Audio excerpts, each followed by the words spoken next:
Cool. All right. So today I want to go over something that really a lot of smart money can be summed up into one of these two things. And the whole idea with smart money, I think that people get absorbed into and get consumed by is, they get consumed by trying to understand 1,000 different concepts. So one thing I want to make a big point of is don't try to understand and implement, if I can type, every single ICT concept. So, this is where a lot of people mess up, and they've watched, all sorts of videos and hours of content trying to understand how to, perfect a breaker block entry, perfect, ES scalping entry, perfect, a weekly power of 3 one shot, one kill, perfect this, and, the daily power of 3 and catching the daily range. And it gets to the point where it's so overwhelming that instead of actually getting anything done, you just run around in circles, or you become one of those traders who is more or less just like fascinated about ICT stuff, or like just hindsight, like, oh, this is neat, this is cool. But at the end of the day, you really have to spend time figuring out what works for you and perfecting whatever it is that you understand the most, or what's working. So if you try to watch, so many people, they'll watch all of ICT before they even trade.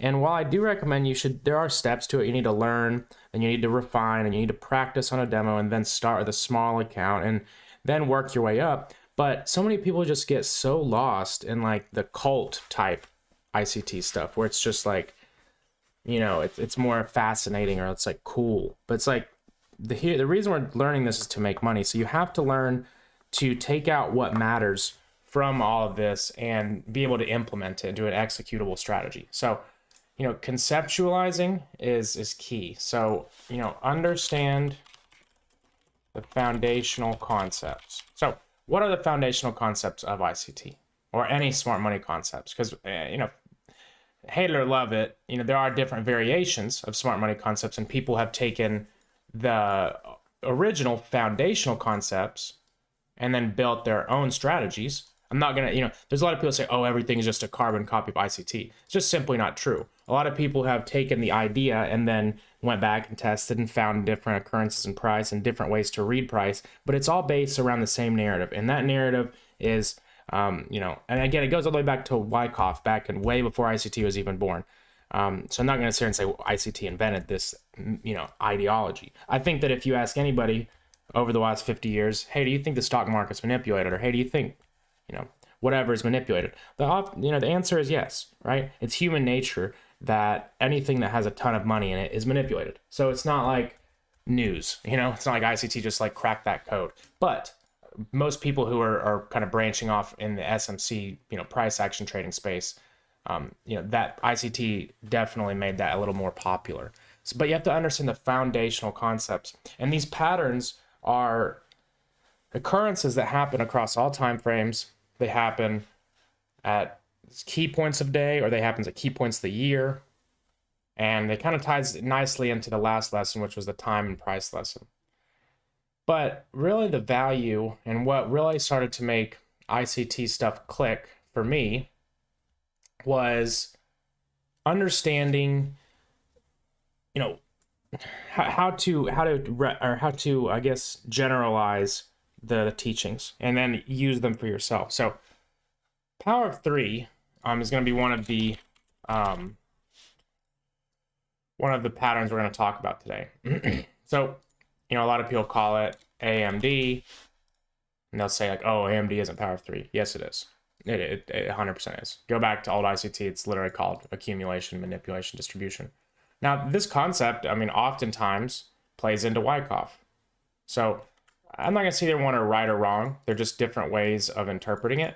But what are the premise of both is that the market is being manipulated, and then that liquidity is taken advantage of. So again, accumulation, which is where we get that the market is being manipulated, so to speak, because we're building up a range where there's all sorts of people with stop losses or buy stops, sell stops, whatever kind of orders. There's a lot of liquidity on both sides of the range. So all that is just a range is being engineered because let's say if a massive player wants to get in, they're going to need liquidity to do so. So they're going to have to create it. That's why they call it engineering liquidity. And they do that through the chart. And this is, we talked about what market makers do in the liquidity episode of this crash course, which like Citadel, it even says in their websites, they make for a tradable market. So what does that mean? Well, that means that if you are a massive trader or, a massive player, you're going to need to, have available liquidity. And market makers are able to manipulate markets and kind of keep things under control, keep things attractive to traders. So if we can understand that everything kind of is based off of the whole AMD or the whole manipulation, right? Then we're able to really look at things, like a lot of people call it the Judas swing. And I remember for the longest time when I was trying to learn this, in the first month of like the older ICT stuff, he talks about, the 4 types of the market, the expansion, retracement, consolidation, reversal. And also talks about the different characteristics of different sessions, where we have the Judas swing in London and consolidation in Asia and subsequent expansion during London and retracement and then expansion in New York. So again, what does this all come down to? It comes back to the Asian session and that concept, which is accumulation. So again, accumulation, manipulation, distribution. And this is literally everything about smart money concepts can be summarized into this right here. So whenever you're trying to look for a model, and you can, let's just say if the market has given you some price action and, let's say there's some point of interest down here, whatever it is, fair value gap. I'll draw something a little prettier. Fair value gap or whatever the fuck it is. It doesn't matter. It's just an area of interest. All fair value gaps, demand or order blocks or liquidity pools or mitigation. I mean, all of them, what are they really? They're just an area of interest. They're just somewhere where you look for triggers. So you want to see accumulation near those areas, right? And then, the manipulation is the sharp push.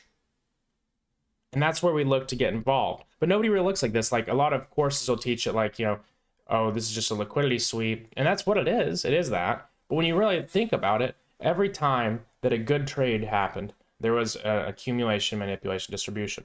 Whatever time frame it was on, it doesn't matter, but you're able to go back and most trades, they were in some form or fashion the power of 3. So when you really start to look at smart money concepts as something that should require all 3 of these elements for a proper trade or a high value trade, then you'll start to look at things a little bit differently. And I think things start to click, or at least that's what really started to help me, was understanding that it's all the same. No matter, if you're trying to trade Quasimodo, no matter if you're trying to trade just simple order block, pro structure or whatever it is, it all comes back to power of 3 as far as the whole concepts of what's going on and like why you're using it. Now, of course, there's other stuff, like you need to understand structure and everything else to get your bias right, which we went over. And I'll have another episode on bias in this series, but once you can grasp that everything comes back to this right here, as far as you getting involved, it'll save you from getting into a lot of low value trade setups. So there's the manipulation into your whatever area of interest you had. And then you have your structure to confirm it, and then distribution. So you're just going to target opposing liquidity. So I'll show you guys a couple examples of why I was targeting levels I was on GU. We talked about this. Let's do ES actually. ES is a really good example right now. So whenever you take out one liquidity pool, so let's say we took out buy side, right? Whenever you take out buy side into a context that tells you should reverse. So for instance, let's say if there was a massive fair value gap here. Let's look at ESZ because it's a little cleaner. or wait, not ES, or not, I thought it was, never mind, sorry. ES1, not ESC. So whenever you look at this chart, the only reason I wanted to switch was because this is different on another chart. There was equal highs. So this was equal highs on the more recent charts. Just keep that. Hold on. Not yet. I was like, am I tripping? So these were equal highs. So this will be a little bit easier to see. And then we had an order block. So if you take liquidity into a point of interest and the context is proper, meaning we are in a premium. So you have all the elements. Okay, well, buy side was taken into an order block in a premium, right? So you're going to go down for sell side liquidity at that point. But that doesn't necessarily mean, like a lot of people, they'll learn a course and they'll say, okay, you know, confirmation here, short all the way down here. And it's not always that simple. If it was that easy, believe me, everybody would be rich. You know, that does happen, but that's once everything is synchronized. But in order to understand, you know, where your draw is, or like why you target, what are we distributing towards? So for instance, here, this doesn't look like the most clean power of three, right? It just doesn't. So, but whenever you conceptualize it, it really does though, because you had a nice little consolidation here, and you don't need to zoom into the lower time frames. Once you start seeing this and understanding it, you just understand it. We have manipulation here, and then we started to fall back into the range. So at this point, you're just going to target the sell side of this range right here. And that's from understanding, you know, understanding what are we distributing to and what liquidity you should expect from a day trader's perspective. You don't have to swing for the fences. That all comes from understanding, you know, what was the accumulation range that set up this manipulation. So in this example, we had buy side taken out, and this is where ICT used to be like, once you take the buy side, you go to the sell side. And that just makes it sound so simple, and he just sucks at explaining things like that sometimes. But after a long time, I got it, and this is what that means, really. It's like, you're not going to take out all the sell side.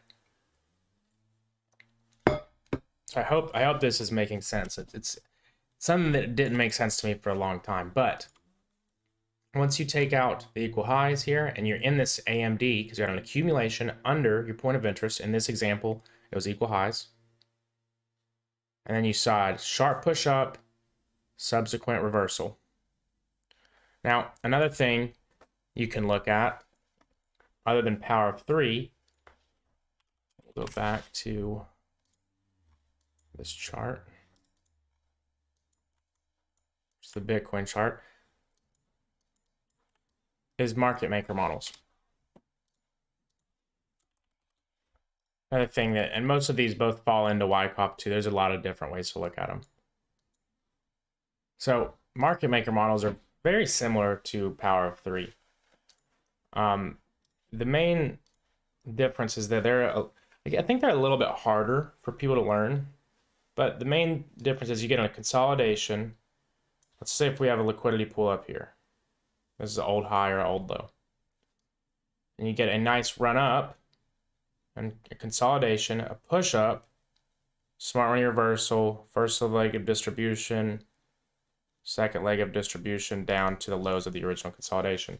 Now, notice that there is a power of three within this. And this is where a lot of people don't even realize this, or at least I don't see it talked about much.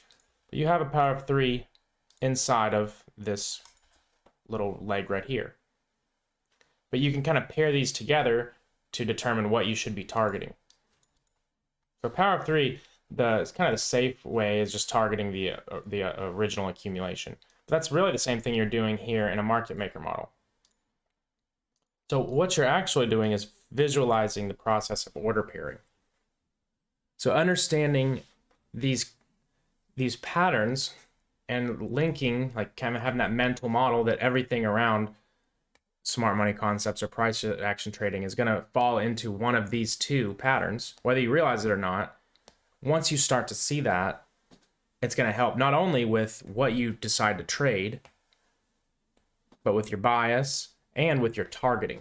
The targeting is especially, because I know you guys, there's been a lot of times, like let's say if you're you know, there's the whole, like, for instance, whenever there's, it's like, okay, well, we're in a range and here's my, premium. We came up to premium, order block, change a character. I'm going to target this. And there's a reason we take partials, but a lot of times you'll just hit some area liquidity pool and just, rail. And when that happens, it's almost always either a market maker model or a missed power of 3. Or that's what it was when it used to happen to me.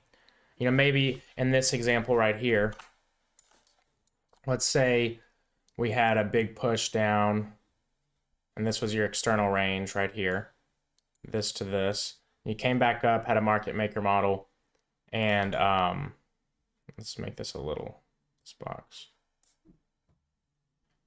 Trying to see if I drew it. I'm trying to draw this for education here. So let's say this was the low of the range, but then you had this market maker model, and you see price pipped it out, and then you see this get preserved, and it just rushes back up. And there's some kind of crazy external liquidity or internal liquidity up here. Oftentimes, if you're in a short from up here and you get stopped out at break even, or you didn't trim as much, you could have avoided that by pinpointing one thing. And the same with power of 3.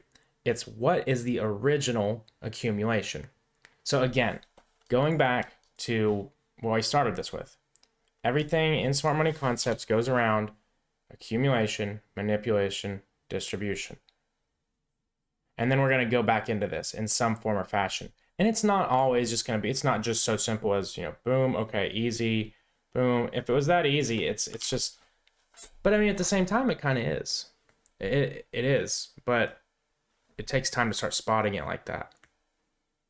So the whole idea that I want to push or cement in your brain is that everything comes back to it's full circle.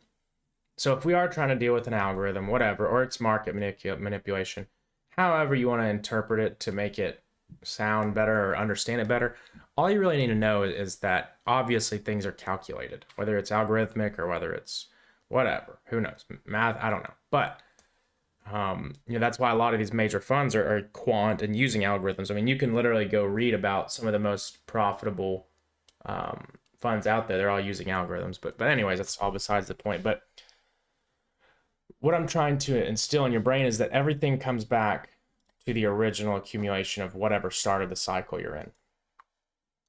So for example, I want to delete all this. We'll take a look at Bitcoin. So whenever we look at Bitcoin, obviously we had this massive bull run here. And the first, real kind of market manipulation we had in that bull run, because it was just up only. I mean, if you bought COVID, I mean, you literally didn't have to do anything. There was no market manipulation. You weren't even getting stop hunted. Like literally, if you bought down here, most of the time you didn't even come back and touch sell side liquidity.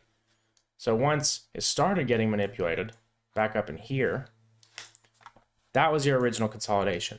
Because now this is the footprint that there are indeed institutions involved. There is manipulation at play. All right, so that's your original consolidation in a market maker model. Right? So then you have some run up before your smart money reversal. And there's a whole video on market maker models I have if you don't understand them. So there's your run up. This is kind of your last consolidation before the reversal. Smart money reversal right there. Second or first leg of distribution. Second leg of distribution. Sell side liquidity taken out. It's not on this chart, but it is on nearly everything else. But let me just put this low for now. I'm on Bitfinex if you're wondering why it's weird. I just don't want to mark my other charts up. But the whole ideology here, and you can go on a weekly and say it was the weekly power of 3. Right? Accumulation, manipulation, distribution. It's the same concepts. Again, and now this is on a daily chart on Bitcoin. But you can do the same thing on 1-minute charts. Here, actually, let me find I have a, so I can find an old post. Because I posted a video or a picture. Is there even like a way I can do that? I have a picture I posted on here that's, I think it's this. Yeah, right here. So this is the 1 minute of a, trying to open a new window. Okay, the quality is terrible. Let me try this a different way.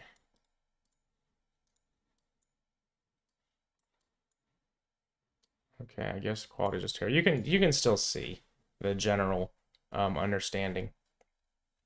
But this is on a 1 minute chart. So the same occurrences happen, and this was just, there was some kind of point of interest. So it looks like a fair value gap fulfill on the 1 minute. So the price had this original consolidation, run up to support, smart money reversal, second leg, and so forth. I didn't map them all out. But the point is, at some point, you know, if you don't look at this like this, you would just look at like, okay, break a structure, choke. But how do you know necessarily when to trade? Because if you look here, there's a change of character there. It got stopped out.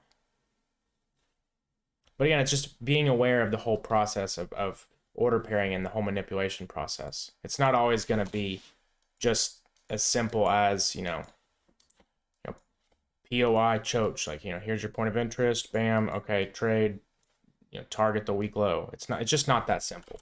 It's just not, right? If it was that simple, we'd all, I mean, sometimes it's free like that, but once you understand things from, you know, these patterns perspective, I think it's a lot easier to kind of protect yourself from getting into bad trades. And also, I mean, it just helps a lot with bias. It helps a ton once you start to understand them and realize that they're so overcomplicated. They're not that, you know, hard. So again, the whole point of the power of 3, we'll look at this, and we traded a lot of these with crypto. Like we'll just go to some we traded. Verified. Oops. It was perp. I hate BitGet, man. They fucked up TradingView. Nobody wants to look at BitGet. So here's the power of 3. So we had a consolidation, manipulation, distribution. We caught this too. I don't know if you guys have, some of you guys may have not been in here. This is like last month or 2 months ago. You can go back and look in the crypto trades, but the whole idea of the power of 3 is to catch the move once it falls back into the range. So this can be a kind of an added discretionary confluence for those who are trying to trade with market structure confirmations, and use it as kind of on top of your market structure and your point of interest and the rest of your trading plan. You use it as like an extra guiding light. So for example, we have a consolidation here. And if we manipulate out of that consolidation, we have a sharp push out of it, and we are to continue, we shouldn't see a sharp push back into this. You know, if you have just a range, big push out, and then it comes right back in, that shows you that these stops were being bought by a very large force. So that's exactly what we see here. We come back to the range of displacement. And as soon as I get that kind of confirmation, notice we're in a fair value gap. I literally got messages where people are like, why are you longing right into this fair value gap?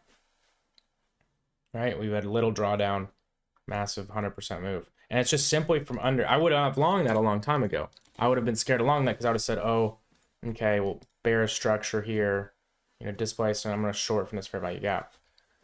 And that's what simple SMC will do to you.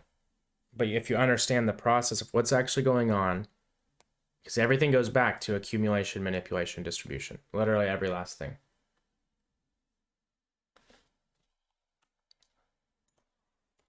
We can look at Bitcoins as well. And this is why we've been calling 25K for so long. Accumulation, manipulation, distribution.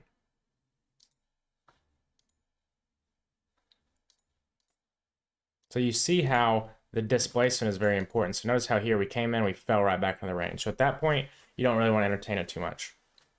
But once we come in, you know, close a full-bodied candle like this, something like that, that is where you look. And you're not going to always get, another thing this helps with is you're not going to always get a retracement. So like, for instance, a lot of people may have, you know, had this shift and they said, okay, I'm going to wait for price to come back down to discount. However they mapped it, you know, the lowest low, whatever. They're okay, and it just doesn't. It's like, oh, this is easy. Fair value gap at discount that caused the break of structure along there, and you're just left in the dust. And it's from not understanding that there's no reason for us to fall back down to that level. There's absolutely no reason to come back because if you understand the process of order pairing, well, they've already been paired. Market manipulators have already gotten to the market all in here. Why would they need to bring price down? They're going straight for buy-side liquidity.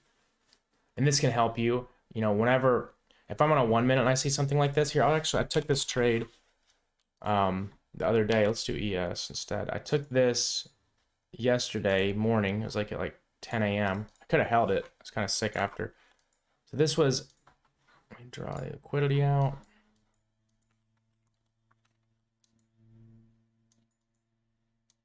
So this is when we came to the market.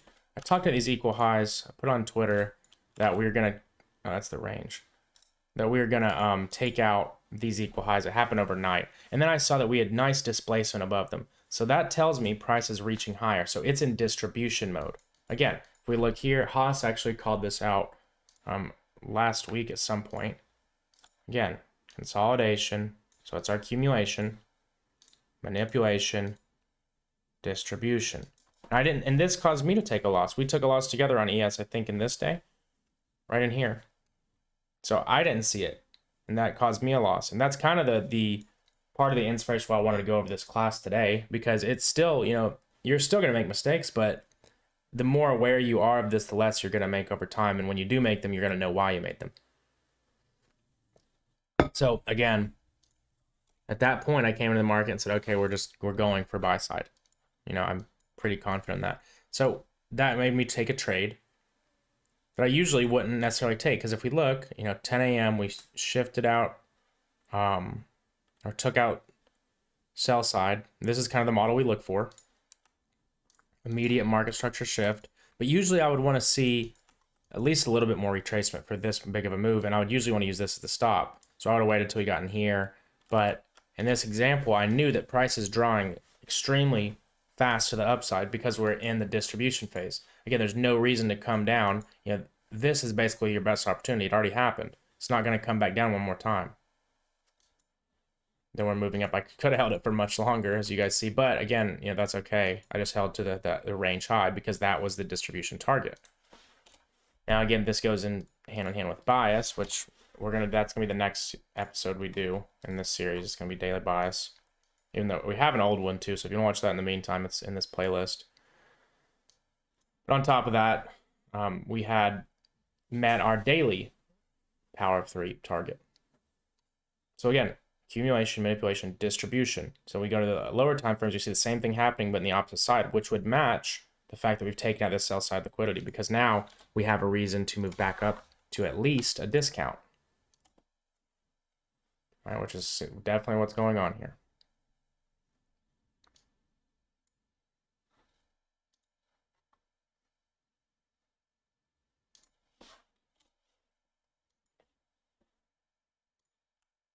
Like that level for yes. But that was the gist of what I wanted to go over today. We can answer any questions, anything you may have, and that's a little shorter than usual, but I don't want to just kind of beat on a dead horse. I think I got the gist out of those two patterns. Yeah, if anybody has any questions, go ahead and bring them out now.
Are we still in link? I have no idea. That wasn't That wasn't my trade.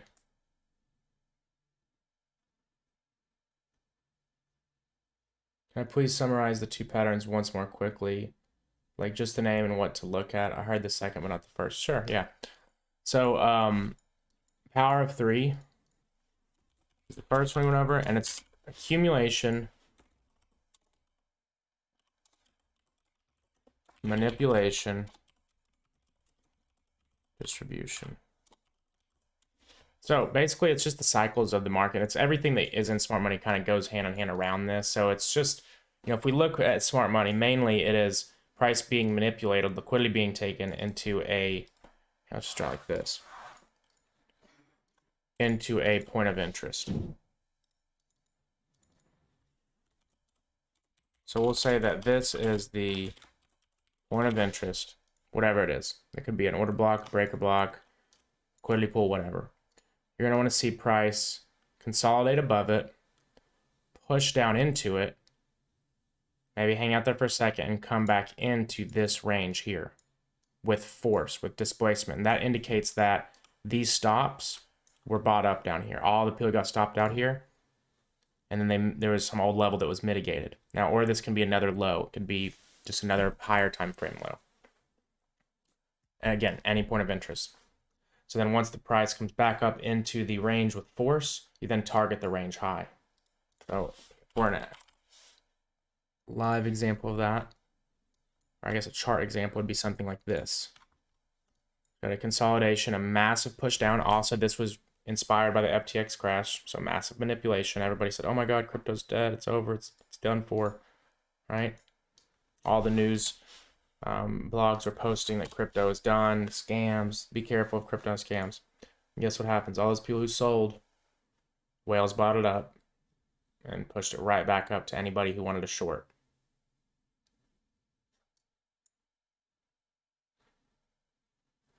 Hopefully that helped. That's a pretty good summary, I feel like.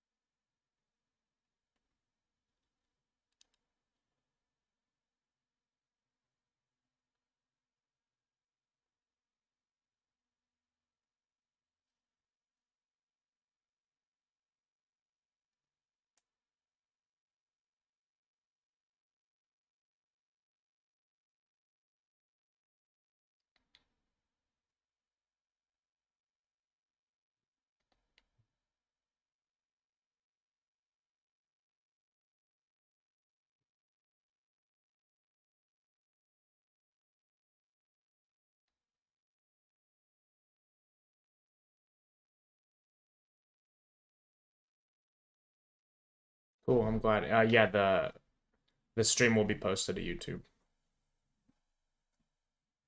And yeah, definitely, Mr. Manny. I mean, at the end of the day, like, I think it's clear. Like, I don't know if it's someone or a bunch of whatever. Who knows what? But at the end of the day, it's pretty clear that we see that the market has manipulated. We get pushed out under a level where everybody thinks we're going to go down. We come right back up. There's tons of, and that's pretty much all smart money right there. When you really think about it, that all of it comes back to some form or fashion of that.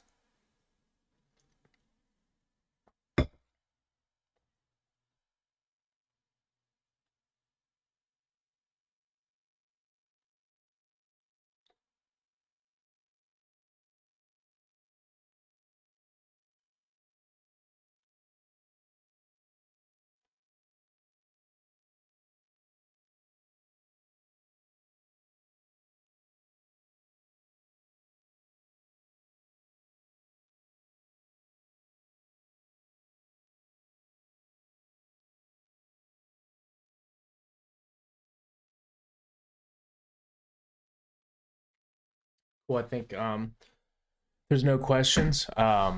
Just keep me updated if you guys watch this later on. If you're watching recording this and have questions, feel free to ask me. Anything, DMs are always open, and I will see you guys on Tuesday. Have a good weekend.